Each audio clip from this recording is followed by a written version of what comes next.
We are going to operationalize the Solid Waste Management, Sustainable Solid Waste Management Act of 2021, which provides for circular economy. Material recovery process is a critical one, where what we are trying to look at is to make sure that we use waste to generate wealth. So for Nakuru, and in context, and I'm aware of this, and this is something we've been working on. I'm happy I'm moving to national government to be able to help. Is that our plan in Nakuru was our strategy has been to make sure that we have zero waste.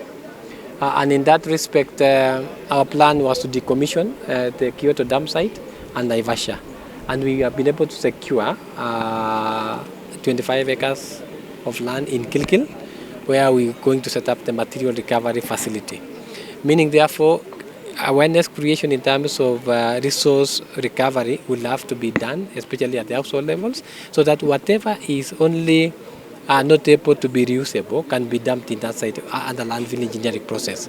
So we expect that we'll be able to segregate up to 50 to 60%. We've tried in the last 3-4 years, and especially in the last 3 years to be able to do that. Whatever you are seeing in Kyoto dam site was the dumping that was done long time ago. The first dumping that was done in the Kyoto dam site is 1974.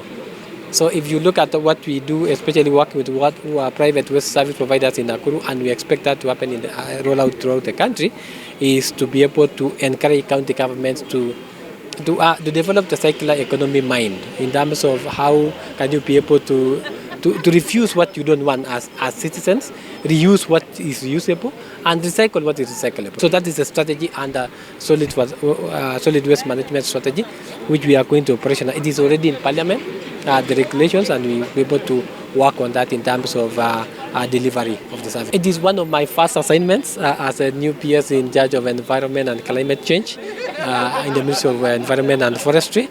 I did, during my vetting process, promise the Environment Committee, which I am happy to report that the chairman of the vetting committee comes from Nakuru East, our MP, Honorable David Kekaria.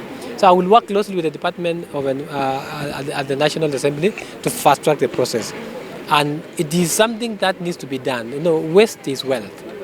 And we want to encourage our people to be able to really see that it is part of my short term. The beauty is that the regulations under the extended polluter pay principle is at Parliament, and I did promise that as soon as they resume back in February after the recess, it is one of the things that will be on the table. It is, in fact, there are 8 regulations that are under the National Environment Management Authority that are in Parliament as we speak. We have the extended producer pay principle, we have e-waste, we have even the deposit bonds, and so many others. So 8 of them we will be able to push. And extend the producer pay principle is one of the key things that we want to done. The regulations are done. We expect them to pass. Kajiado has a material recovery facility that needs to be enhanced. So we need to go back to the basic step. For you to succeed in the material recovery, the zero waste strategy, it has to start with awareness creation. And it start with the household. It has to start with the people. And I think for Nakuru, we've been able to ingrain that. And we are seeing a lot of positivity coming from the population. And I want to thank the residents of Nakuru for supporting us in that mandate. And therefore, as we roll out this program and looking forward, mobilizing resources, finances for Nakuru. And we have had discussion with His Excellency, Her Excellency the Governor, Susan, to be able to also support the process. In any case, solid waste management is a devolved function.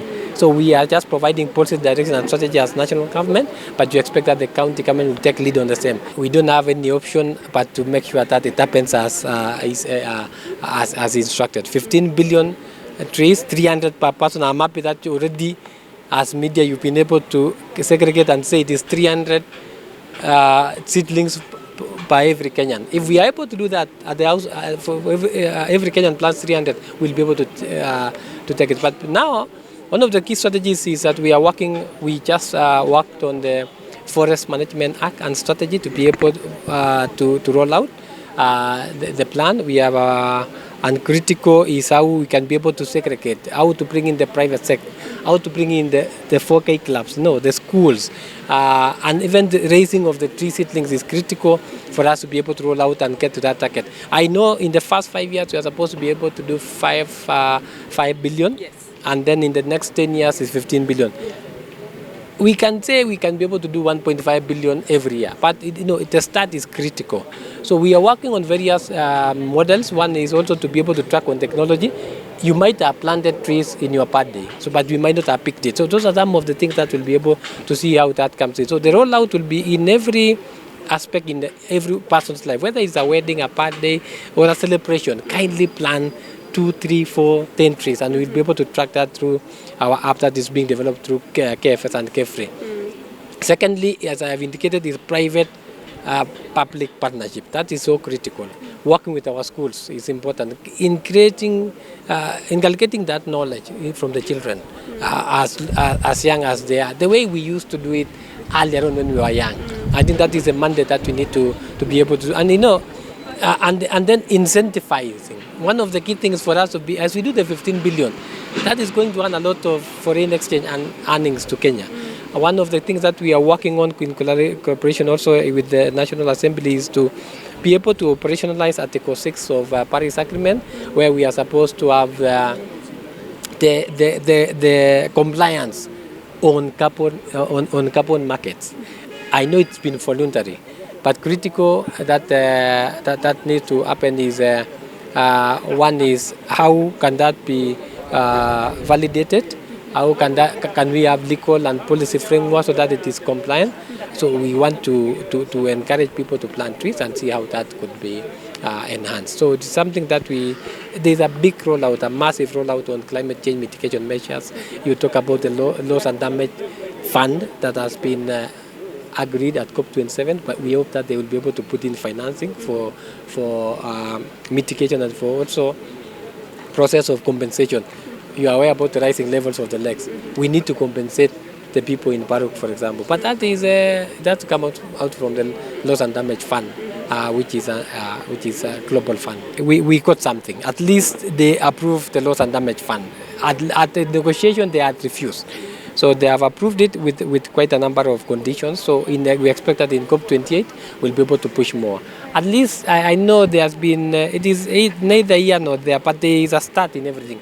I know we've not honored COP27, the 100 billion, and we expect this other one to be honored, but there is a progress. As we engrain, as we do policy, as we inculcate processes, I think a time will come when we'll be able to deliver on that mandate. So there is some positivity and looking forward to more coming out, especially in COP28. I look forward, yeah.